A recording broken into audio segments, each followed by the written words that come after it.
Les premiers êtres humains modernes apparaissent en Europe il y a environ 45 000 ans avant Jésus-Christ. Ils viennent du Moyen-Orient et commencent à se répandre, d'abord dans la région du Caucase.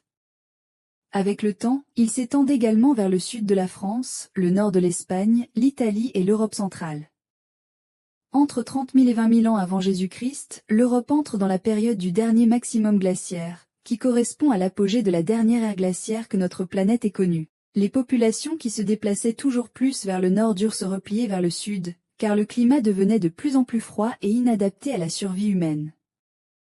Il est intéressant de noter que le climat a joué un rôle essentiel dans la transformation physique des êtres humains au fil de milliers de générations.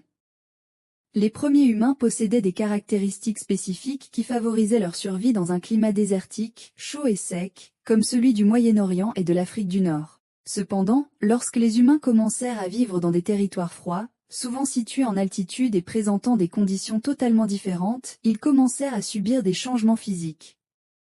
L'ensoleillement y était moindre, donc la peau des individus devint progressivement plus claire au fil des générations.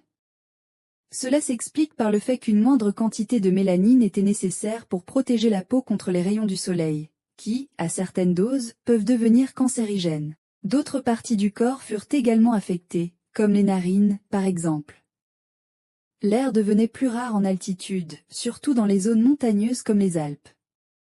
De manière générale, l'Europe présente des régions bien plus élevées que celles du Moyen-Orient et de l'Afrique, et les êtres humains qui s'y installèrent durent s'adapter au climat local. Les cheveux devinrent de plus en plus fins et lisses, afin de mieux conserver la chaleur, tout comme d'autres caractéristiques physiques uniques qui se développèrent pour améliorer la résistance et accroître les chances de survie dans ce nouvel environnement.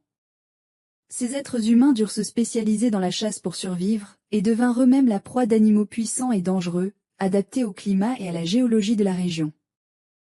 Beaucoup de ces animaux ont aujourd'hui disparu, comme les mammouths. Parmi les animaux importants qui fournissaient des ressources vitales aux humains, on trouvait aussi les bisons, les rennes et les chevaux sauvages, originaires d'Europe.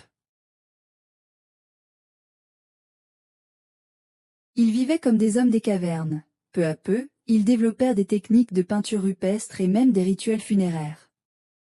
De nouvelles croyances commencèrent à émerger parmi les populations, fondées sur des récits liés à la nature et à la fertilité, et les premiers modèles de religion polythéiste apparurent également en Europe.